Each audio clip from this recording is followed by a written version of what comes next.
영어 성경의 제임스는 성경에 3명이 나옵니다. 예수님의 제자 야고보가 2명이 있습니다.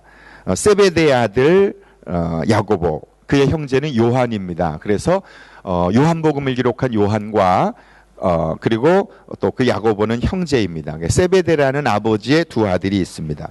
또 제자 가운데 맨 마지막에 자주 나오는 알페오의 아들 야고보 이름이 2명이어서 아버지의 이름을 가지고 세베대의 아들, 알페오의 아들 그렇게 구분을 하고 있습니다. 그런데 사도행전 12장에 보면 첫 번째 순교자가 제일 먼저 나오는데 그것이 세베대의 아들 야고보입니다. 그렇기 때문에 야고보서를 기록한 사람은 또 한 명의 야고보인데 그는 예수님의 동생 야고보로 알려져 있습니다. 마리아가 성령에서 잉태를 하여 예수님을 낳은 이후에 그때는 이제 부부관계가 없었지만 그 예수님을 낳고 나서 그리고 정상적 부부 생활을 통해서 자녀들을, 딸과 아들을 낳았는데 그때 첫 번째 낳은 육신의 아들이 바로 이 야고보입니다. 예수님의 육신의 동생 야고보는 예수님이 계실 때 어려서부터 같이 성장했으니까 예수님의 하나님의 아들 되심을 믿지 않았습니다. 그리고 오히려 예수님을 쫓아다니면서 반대하고 거부하고, 그리고 정말 메시아라면 이렇게 나사렛이라고 하는 동네에 있지 말고 좀 세상으로 나가서 사람들에게 영향력을 끼쳐봐라, 그리고 어느 땐 미친 사람이라고까지 취급하던 경우가 있었는데 그 사람이 바로 야고보입니다. 그러나 예수님이 십자가에 죽으시고 부활하신 다음에 육신의 형이 죽은 거, 그리고 엄마와 함께 그 예수님의 죽으심을 목격했고 함께 생활했고 목격했고, 그리고 부활하신 예수님을 목격한 이후에 예수님이 하나님의 아들이신 것을 그가 믿게 되었습니다. 그리고 나중에 예루살렘 교회의 지도자가 되어서 섬기다가 지금으로 말하면 목회자죠. 그래서 예루살렘 교회에서 30년 동안 목회를 하다가 나중에 예루살렘 성에서 꼭대기에서 그 반대하는 사람들에 의해서 밀침당하여 순교를 했습니다. 주 62년에 제자들이 그 야고보의 시신을 수습하던 중에 야고보의 무릎을 보게 되었는데 그 야고보의 무릎이 낙타 무릎처럼 딱딱하게 굳어 있는 걸 보았습니다. 그래서 그 별명이 낙타 무릎 야고보입니다. 야고보는 무릎 꿇어 기도하는 것을 일생 동안 했었던, 그래서 무릎이 낙타 무릎처럼 변했습니다.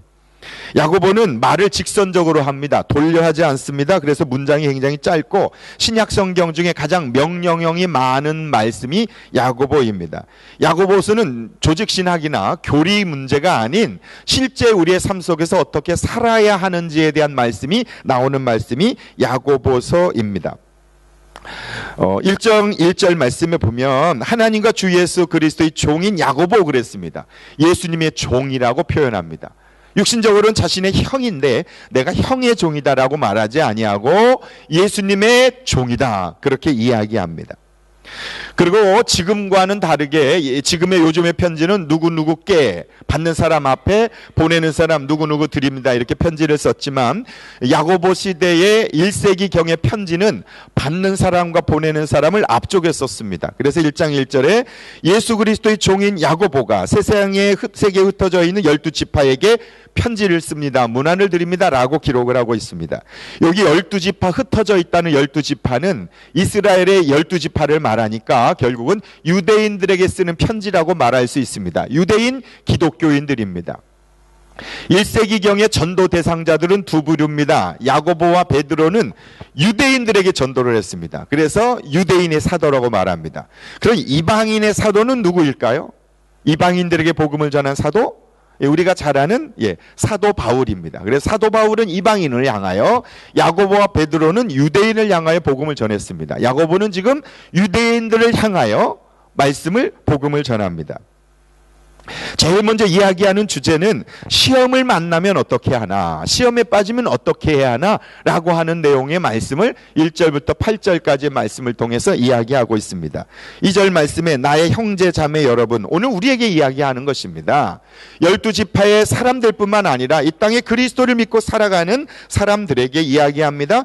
여러 가지 시험에 빠질 때에 그것을 더할 나위 없는 기쁨으로 생각하십시오. 시험은 한두 가지가 아닙니다. 여러 가지입니다. 또 여러 방향에서 시험이 옵니다. 물질로 시험이 오고, 관계로 시험이 오고, 가정에서 시험이 찾아오고, 그리고 건강으로도 시험이 찾아옵니다. 시험은 일정한 공식이 없습니다. 너무나 많은 방향 속에서 시험이 찾아오기 때문에 여러 가지 시험이라고 표현을 하고 있습니다. 이 세상에 시험 없는, 시련 없는 사람 어디 있습니까? 고난 없는 인생 없습니다. 교회 다녀도 시험이 있습니다. 예수 잘 믿어도 시험이 있습니다. 목사에게도 시험 참 많습니다. 그런데 어려운 것만 시험이 아닙니다. 실패만 시험이 아니라 성공도 시험입니다. 어떤 의미에서 보면 성공이 더 큰 시험일 수 있다는 사실을 아십니까?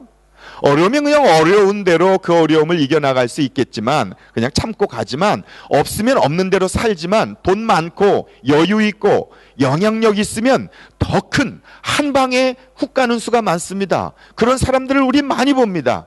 그래서 어려움만 시험이 아니고 형통, 문제 없음이 인생의 가장 큰 시험일 수 있습니다. 그래서 시험은 여러 가지 시험입니다. 예측할 수 없습니다. 계산이 안 됩니다. 그것이 인생에서 당하는 시련입니다. 그런 시험과 시련을 만나면 스트레스라고 말할 수 있겠죠. 그러면 우리는 어떻게 할까요? 대부분 낙심하거나 좌절하거나 원망하고 불평합니다. 심지어 도망칩니다. 어떤 사람들은 시험이 오면 세상적인 방법, 인간적인 방법으로 그 문제를 풀어가려고 합니다. 술을 마신다거나 또 약을 취한다거나 사람을 통해 그 시험과 어려움을 극복해 나가려고 애쓰지요. 그런데 야고보는 오늘 뭐라고 말하냐 하면, 그리스도 안에서 시험을 만나면 온전히 오히려 더할 나위 없는 기쁨으로 생각하라 그랬습니다. 시험이 기쁘다는 말이 아닙니다. 시험 좋아하는 사람이 어디 있습니까? 나 내일 시험 봐. 잠도 안 오네. 이러는 사람이 있습니까? 시험 찾아오면 힘들고 어렵죠. 중요한 건 시험이 기쁜 것이 아니라 시험을 만나면 기쁨으로 생각하라 그렇게 말씀합니다. 기쁘다는 말이 아닙니다. 기쁨으로 생각해라. 왜 그러는가? 고난과 시험, 스트레스 그 자체는 좋은 건 아니지만 그 결과로 인해 나중에 좋은 결과를, 열매를 가져올 수 있기 때문에 그렇다. 지금 당장은 시험은 힘들고 어렵지만 되돌아보면 좋은 결과가 나올 것이 분명하기 때문에 시험을 기쁘게 받아들여라, 여기라, 생각하라, 그렇게 조언하고 있습니다. 예수님 안에서 당하는 시련은 저주 아닙니다. 우리의 모든 저주와 심판은 예수님께서 대신 이미 십자가에서 당하셨습니다. 지셨습니다. 그리고 없애주셨습니다. 그러므로 우리가 그리스도 안에서 예수를 믿고 나서 당하는 여러 가지 시험과 시련은 이유와 뜻이 있습니다. 좋은 결과를 주시려는 하나님의 계획이다 그렇게 말씀합니다. 예를 들면 자매들이 아이를 가지면 굉장히 기뻐합니다. 못 갖다가 아이를 가지면요 얼마나 좋아하는지 몰라요. 심지어는 인공적으로 이렇게 자녀를 가지려고 돈도 많이 드는데 애를 쓰는 경우 많이 봤습니다. 그렇다고 목사님 이번에 꼭 착상될 수 있도록 기도해 주세요. 그 임신이 되면 얼마나 기뻐하고 좋아하는지 몰라요. 너무너무 행복해해요. 그런데 생각해 보면 아이를 임신을 하게 되면 10개월 동안 먹을 것 제대로 못 먹고, 먹고 싶은 거 못 먹고, 마실 것 제대로 못 마시고, 생각하는 것도 조심해서 해야 하지 않습니까? 가야 될 곳 못 가고, 그리고 보는 것 조심해서 봐야 하는, 자신을 잘 관리하고 조절해야 되는 것이 임신 10개월입니다. 낳는 건 어떻습니까? 이 세상의 가장 큰 고통이 출산의 고통이라고 말하지 않습니까? 그런데 그런 출산의 고통도 있고, 그리고 임신 기간 동안에 여러 가지 절제해야 되는 어려움이 있음에도 불구하고 기뻐하는 이유는 뭡니까? 그 한 아이가 태어났었을 때 그 생명의 기쁨이 너무 크기 때문에 그 10개월이라는, 그리고 아이를 출산한 그 고통들을 겪고 참고 인내하고 아이를 낳잖아요. 한 번만 낳는 것도 아니에요. 그 다음에 또 힘들다고 또 낳아. 그리고 4번이나 낳으신 분도 계세요. 우리는 3번이지만 그 아이를 키우면서 주는 그 얻게 되는 기쁨이 너무 크기 때문에, 한 생명이 탄생되는 보람과 결과가 너무 좋기 때문에 그러는 거죠. 마찬가지입니다. 그와 같이 우리도 하나님이 원하시는 새로운 인격으로 태어나기 위해서는 시험이라고 하는 진통을 겪어야 된다 이야기하고 있는 것입니다. 아픔 없이 새롭게 거룩한 인격으로 태어나는 법이 없습니다. 그래서 3절 4절 말씀해 보십시오. 여러분은 믿음의 시련이 인내를 낳는다 그래서 뭘 낳는다고요? 인내를 낳는다. 무슨 시련이요? 믿음의 시련이라고 그랬습니다. 중요한 건 믿음의 시련입니다. 믿음 안에서, 예수 그리스도 안에서, 복음 안에서 겪는 시련입니다. 예수님 없이 겪는 시련은 이런 말해도 될지 모르지만 정말 개고생입니다. 예수님 없이 겪는 고통과 고생은 그냥 고생이에요. 의미가 없는 거예요. 그리고 그 끝나서 더 처참한 절망적인 고통과 고생이 그의 영혼 가운데 찾아올 것이 뻔하기 때문에 예수님 안에서 겪는 시련은 인내를 낳는다. 인내를 낳게 되면 어떤 결과가 있는가? 여러분은 인내력을 충분히 발휘하여 조금 더 부족함이 없이 완전하고 성숙한 사람이 되실 수 있다는 것입니다.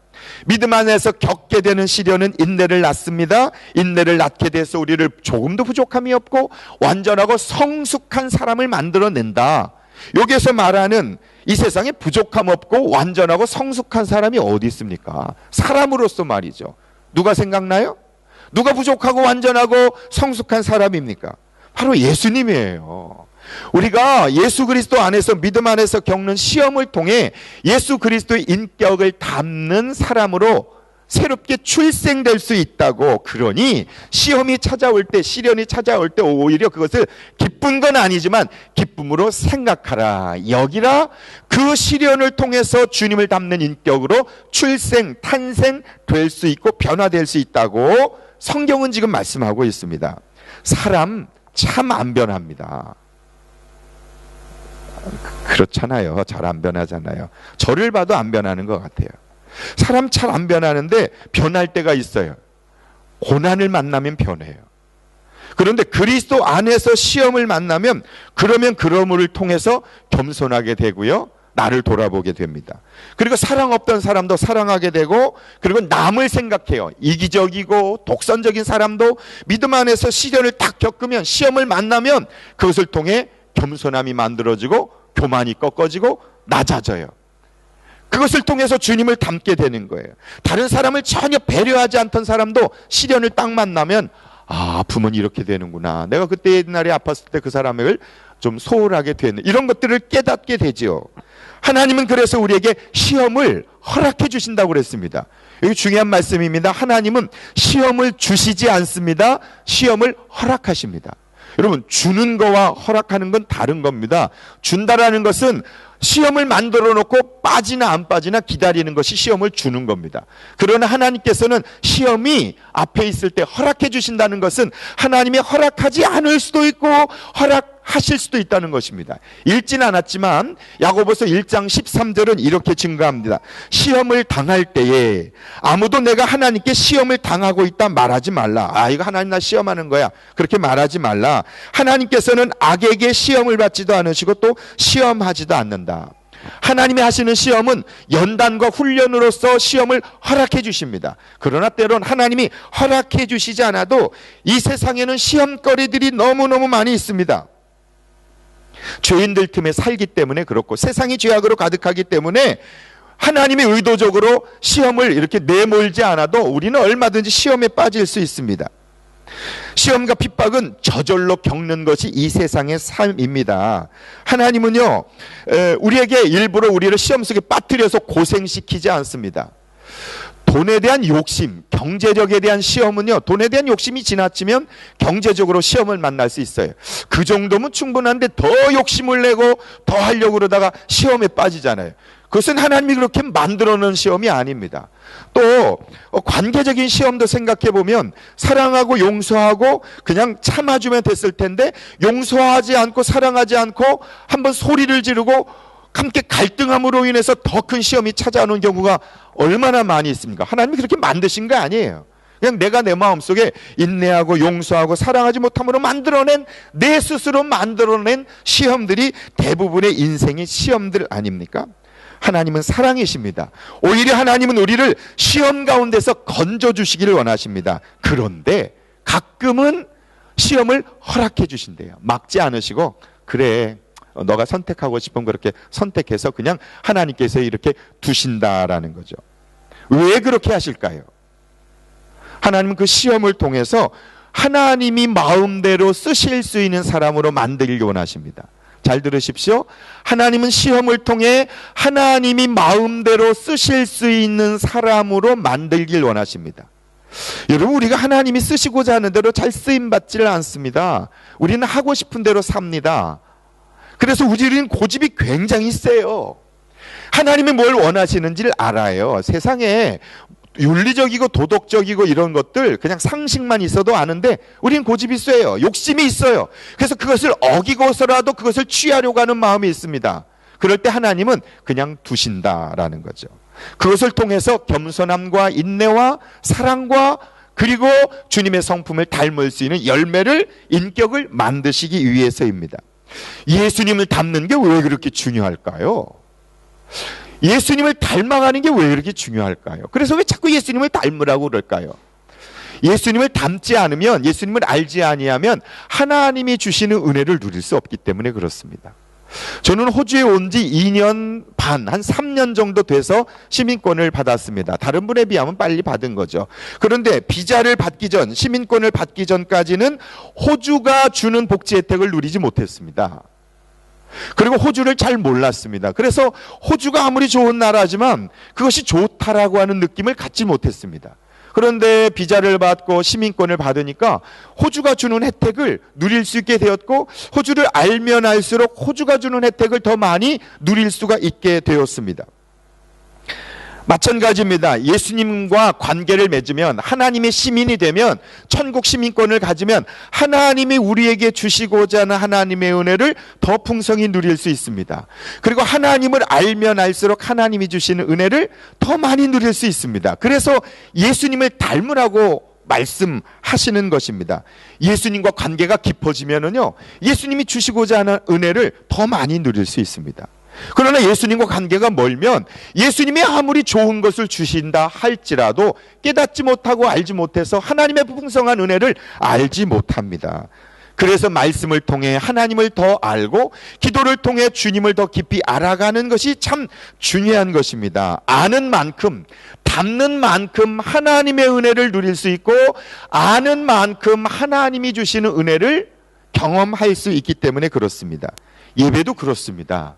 똑같은 자리에 앉아서 말씀을 듣지만 잘 안 들리잖아요. 지금 무슨 말씀, 못 깨닫는 거죠. 그렇지만 또 어떤 사람은 아니까 하나님을 알고 복음을 알고 십자가를 알고 내게 주신 하나님의 그 구원의 은혜가 크면 클수록 예배 자리는 더 은혜는 확장되고 확대될 수 있는 겁니다. 아는 만큼 깊어지고 아는 만큼 넓어지게 되는 것입니다. 그래서 하나님께서는 우리에게 시험을 허락하셔서 우리가 예수님의 인격을 닮게 하고 결국 하나님이 주시고자 하는 풍성한 은혜를 더 많이 경험시키시려고 하는 것이 하나님의 계획입니다. 근데 요즘은 너무 급해서 인내하고 참는 것을 잘 하지 못하지 않습니까? 하나님께서는 인내라는 열매를 통해서 성숙하고 완전하고 부족함이 없는 그런 사람으로 우리를 준비시키길 원하신다. 그것이 시험이다. 그렇게 말씀합니다. 우리는 하나님께서 우리의 삶을 한순간에 다 해결하실 수 있으시지만 그렇게 하지 아니하시고 우리의 성품을 먼저 다루세요. 우리의 인격을 다루세요. 그리고 우리의 모난 부분을 자꾸 다듬어 가세요. 그래서 불순물이 없는 겸손한, 그리고 예수님을 닮은 인격으로 하나님 만드세요. 그럴 때 비로소 주님이 주시는 은혜를 누릴 수 있는 것이죠. 우리가 시험을 당할 때 하나님 그것은 무엇을 하실까? 그냥 가만히 두시나? 아니요, 그렇지 않아요.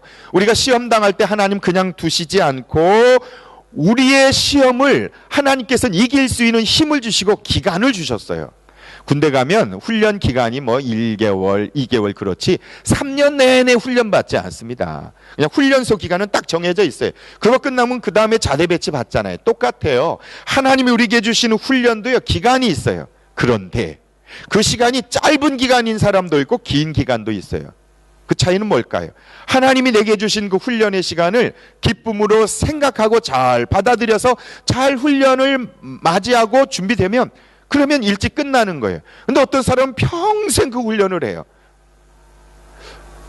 우리에게 주신 여러 가지 시험은 하나님 우리를 도와주시려고, 우리를 완전시키려고, 완성시키려고 주신 것이다 라고 하는 거죠. 더 나아가 하나님은 힘을 주세요. 시험을 이길 수 있도록. 고린도전서 10장 13절에 이렇게 기록합니다. 앞에 있는데 제가 한번 읽어보겠습니다. 여러분은 사람이 흔히 겪는 시련 밖에 다른 시련을 당한 적이 없습니다. 우리가 당하는 시련은 보통 사람들은, 특별한 몇몇 사람을 빼고는 사람들이 겪는 여러 가지 시련을 당합니다. 하나님은 그러나 신실하십니다. 여러분이 감당할 수 있는 능력 이상으로 시련을 겪는 것을 하나님은 허락하지 않으십니다. 우리의 능력 이상으로 시련을 안 주신대요. 근데 어떤 사람은 큰 시련이 있잖아요. 근데 그만한 그분에겐 그릇이 있고 그것을 겪을 수 있는 능력이 되기 때문에 그것을 준대요. 아이들에게 그 아이가 지을 수 있는 집만 지우게 하지, 그 무리하게 막 몇십 킬로짜리 지게 합니까?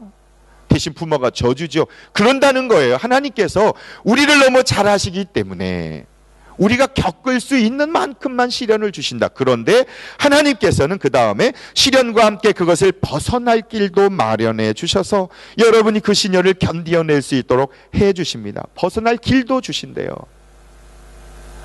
또 그 시련을 견딜 수 있도록 능력을 함께 해 주신대요.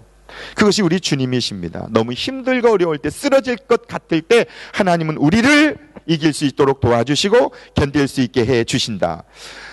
그런데 중요한 건 여기 기쁘게 생각하라, 기쁘게 여기라 그랬는데, 이 기쁨이라고 하는 것을 감정으로만 생각하시면 안 돼요. 기쁜 일이 있어야 기뻐하지. 한번 생각해 보세요. 슬퍼하십시오. 그런다고 명령한다고 슬퍼집니까? 슬픈 일이 있어야 슬퍼지잖아요. 근데 여기 주님께서 기쁨으로 생각하라 라고 하는 것은 감정이 아니에요. 이건 결단이에요. 의지예요. 이렇게 한번 생각해 보십시오. 제가 서울에 있을 때 그 서울대 병원 호스피스 암병동에 입원해 계신 저하고 친한 분이 있으셔서 제가 간 적이 있습니다. 갑자기 암이 걸리셔서 3개월 진단받고 병원에 계셨는데요. 놀랍게 그 호스피스 암병동에 있는 사람들에게 볼펜을 물게 한대요. 볼펜을 물고 하루 종일 있게 한대요. 너무 힘들고 고통스러우니까 안 웃을 일이 어디 있겠습니까? 근데 놀라운 건 입을 이렇게 볼펜을 물면 입꼬리가 올라가서 뇌 하수체를 이렇게 자극한대요. 사람의 뇌는 독특해서요, 이게 진짜 웃음인지 가짜 웃음인지 분별을 못 한답니다. 심지어는 테이프를 붙여 놓는다는 거 아십니까? 웃도록요, 이 입꼬리가 올라오도록 테이프를 붙여 놓는 거예요. 이 뇌에서, 그러면 뇌 하수체에서 NK세포가 나온답니다. NK세포 아시죠? 암을 잡아먹는 세포가 NK세포예요. 그게 나와서 그 암을 더 확장되지 않도록 막는다. 놀랍게도 오늘 예배에 오면서 제가 유튜브로 잠깐 한번 웃음 치료 쳐서 보니까 실제로 그렇게 막 안 웃긴데 막 박수치면서 웃는데 폐암 환자가 그것 때문에 암이 고쳐나가고 생명이 연장돼 나가는 것을, 그렇게 뉴스에서 나오는 것을 보았습니다. 마찬가지입니다. 기쁜 일이 있어서 기뻐하는 것이 아니라, 기뻐하면 그것 때문에 내 몸도 건강해지고 내 삶에도 활력소가 생기고 뿐만 아니라 내 마음이 힘들고 어려운 것도 이겨나갈 수 있다. 그래서 시련이 올 때 좌절하고 낙심하고 끝났다라고 말하지 말고 기쁨으로 여기라, 의지적으로 그렇게 선택하라는 것입니다. 의지적으로 기뻐할 때 기대감이 생기고, 어려움이 낙심을 가져오기보다는 도전으로, 이것을 통해서 하나님이 나를 새로운 무엇을 만드시려고 하는 기대감을 가질 때 극복해 나갈 수 있는 힘이 생긴다. 그것이 하나님이 주신 은혜죠. 그런데요, 시험 가운데 우리가 의지적으로 기뻐한다고 하여 다 해결되는 것이 아니라 필요한 건 지혜입니다. 지금 겪는 가난이 훈련이라고, 시험이라는 것은 알겠는데 의지적으로 기뻐한다고 해서 가난이 없어지는 건 아니잖아요. 문제가 사라지는 것은 아니잖아요. 배고픈 건 그대로 있고 해결되지 않은 문제는 그대로 있지요. 그럴 때 어떻게 해야 할까요? 5절 말씀을 이렇게 증가합니다. 우리 5절 한 가운데 누구든지 지혜가 부족하거든 모든 사람에게 아낌없이 주시고 나무라지 않으시는 하나님께 구하십시오. 그리하면 받을 것입니다. 아멘. 지혜가 부족하면은요, 내가 어떻게 해야 될까, 어디로 가야 될까, 어떤 선택을 해야 될지 모를 때 하나님 앞에 지혜를 구하래요. 그러면 야고보의 대답은 간단합니다. 그리하면 받을 것이다. 지혜를 구하면 받을 것이다. 시험이 있을 때 가만히 있지 말고 후히 주시고 꾸짖지 아니하시는 하나님께 지혜를 구하라. 그렇게 성경은 말씀합니다. 이런 문제 있을 때 사람 찾아가서 자꾸 도움 구하면요, 처음에 한두 번은 뭐 이렇게 도와줄 줄 모르지만 나중엔 짜증내요. 왜 짜증내나? 못 도와주니까 짜증내는 거죠. 내가 해결할 능력이 없으니까 화가 나는 거예요. 그리고 나중에는 이렇게 말해요. 내가 그렇게 뭐라고 그랬어요? 그때 그렇게 하라고 그랬잖아요. 왜 그렇게 안 하고 자꾸 문제를 만드세요? 그래서 오히려 더 마음에 상처를 주는 경우가 많이 있죠. 때문에 우리가 겪는 시험, 어려움을 가지고 하나님 뭐라고 말씀하시냐면, 하나님께 1번이고 100번이고 1000번이고 하나님께 나아가 지혜를 구하면 하나님 꾸짖지 않는데요, 야단치지 않는데요, 비난하지 않는데요, 오히려 그것을 들으시고 후히 주시고 지혜를 꾸짖지 아니하시고 넘치게 허락해 주신다, 그렇게 약속하십니다. 하나님 살아계신 하나님이셔서 지혜 없을 때, 어떻게 해야 될지 모를 때 하나님 앞에 지혜를 구할 때 그 지혜를 통해 세상의 문제를 풀어갈 수 있는 은혜를 허락해 주신다. 그것이 하나님의 약속입니다. 그런데 왜 우리가 하나님이 주시는 그 지혜를 듣지 못할까요? 하나님은 말씀하신다고 말씀하셨으면 왜 우리가 깨닫지 못할까요? 6절 8절에 그 이유를 이렇게 증거합니다. 조금도 의심하지 말고 믿고 구해야 합니다. 믿지 않아서 그렇다는 거예요. 믿고 구하라. 의심하는 사람은 마치 바람에 밀려 출렁이는 바다 물결과 같습니다. 그런 사람은 주님께로부터 아무것도 받을 생각을 하지 마십시오. 그는 두 마음을 품은 사람입니다. 그의 모든 행동에는 안정이 없습니다. 이 두 마음을 품어서 이게 될까? 가능할까? 하나님 정말 지혜를 주실까? 해결될 수 있을까? 자꾸 그렇게 왔다 갔다 흔들리지 말고 믿음을 가지고 하나님 주시는 지혜를 아멘하고 받아들일 때 하나님이 그 지혜를 통해서 역사에 이루어 가신다라는 거죠. 하나님께서는 우리에게 지혜를 주시는 구체적인 3가지 방법, 적용은 이렇습니다. 첫째, 하나님은요 우리에게 지혜를 주실 때 성경을 통해서 지혜를 주십니다. 뭘 통해 주신다고요? 성경을 통해서요. 우리 인생의 대부분의 문제는 성경에 이미 95%가 쓰여 있습니다. 우리가 하나님의 음성을 듣지 못하고 지혜를 얻지 못하는 것은 하나님의 뜻을 알지만 순종하지 않기 때문에 그렇습니다. 우리가 성경에 쓰여 있는 대로 순종하여 살면 인생을 지혜롭게 살 수 있고 가정의 문제나 직장의 문제가 해결될 수 있습니다. 성경에서 이렇게 말씀하시는 거, 그래서 큐티를 통해서나 성경 공부를 통해서나 하시는 그 음성을 듣는 것이 중요합니다. 일주일에 한 번만이라도 한번 하나님께서 우리에게 주시는 그 말씀을 듣기 위해서 한번 지혜를 달라고 기도해 볼 필요가 있습니다. 두 번째로는요, 사람들의 말을 통해서, 사람들을 통해서 지혜를 주십니다. 이게 설교자를 통해서 하나님 지혜를 주시기도 해요. 전 그런 경험 참 많이 했어요. 이 설교 준비에는 없는데 어느 날 설교하다가 갑자기 이렇게 설교를 했는데 예배 끝나고 나서 목사님, 그거 제가 요즘 고민하던 문제인데 목사님께서 그 말씀을 하셨네요. 정말 그렇게 하면 되겠네. 그런 경험 참 많습니다. 그럴 때마다 정말 설교는 내가 하는 것이 아니라 하나님이 직접 성도들에게 하신다, 그런 거 깨달아요. 또 자녀들을 통해서도 하나님 말씀하시고요, 아내와 남편을 통해서 하나님 말씀하세요. 사람을 통해서 우리에게 지혜를 말씀하신다. 그래서요, 다른 사람의 말을 귀 기울여 듣는 건 참 지혜로운, 지혜를 얻을 수 있는 길입니다. 좀 귀 막아놓고 듣지 말고 누가 말하면 저것을 통해서도 하나님 지금 나에게 말씀하고 계시구나라고 열어놓으세요. 그래야 하나님의 지혜를 들을 수 있죠. 목장 모임 같은 데 가서 누군가 간증하고 얘기하는 걸 들으면서 저도 그런 어려움이 있었는데 이렇게 문제를 해결했어요. 그럴 때 그것을 통해서 그런 지혜가 있었군요. 그래서 사람들과의 관계를 닫아놓지 말고 열린 마음을 가지고 누구를 통해서도 나의 문제를 풀어가시는 하나님이심을 믿고 듣는 거, 그럴 때 문제를 해결해 나갈 수 있다라는 것이죠. 그렇기 때문에 설교를 통해서 또 말씀을 통해서 사람들을 통해서 주시는 음성을 들어라. 마지막 3번째로는요, 성령님께서 직접 말씀하세요. 성령님께서.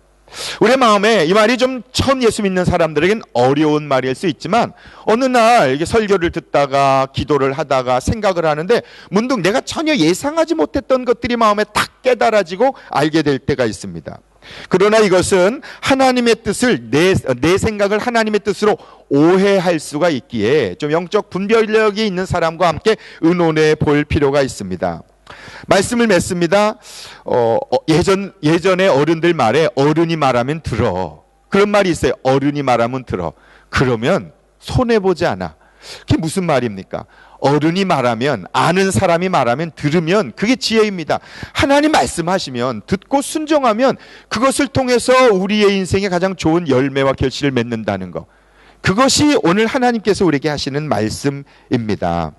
말씀을 맺습니다. 시험을 당할 때 어떻게 반응하십니까? 그것을 기쁨으로 생각하시고, 그것을 통해서 하나님께서 나를 거룩한 인격으로 만들어 가신다는 것을 생각하시고, 말씀을 통해, 사람들을 통해, 그리고 성령께서 우리에게 주시는 지혜를 열린 마음으로 하나님 앞에 구하며 나가실 때 후히 주시고 꾸짖지 아니하시는 하나님의 그 지혜로 여러분의 인생의 모든 시험들을 넉넉하게 이겨나갈 수 있는 그런 삶 되기를 주의 이름으로 축원합니다. 기도하시겠습니다. 하나님, 여러 가지 시험을 통해 주님을 닮게 하시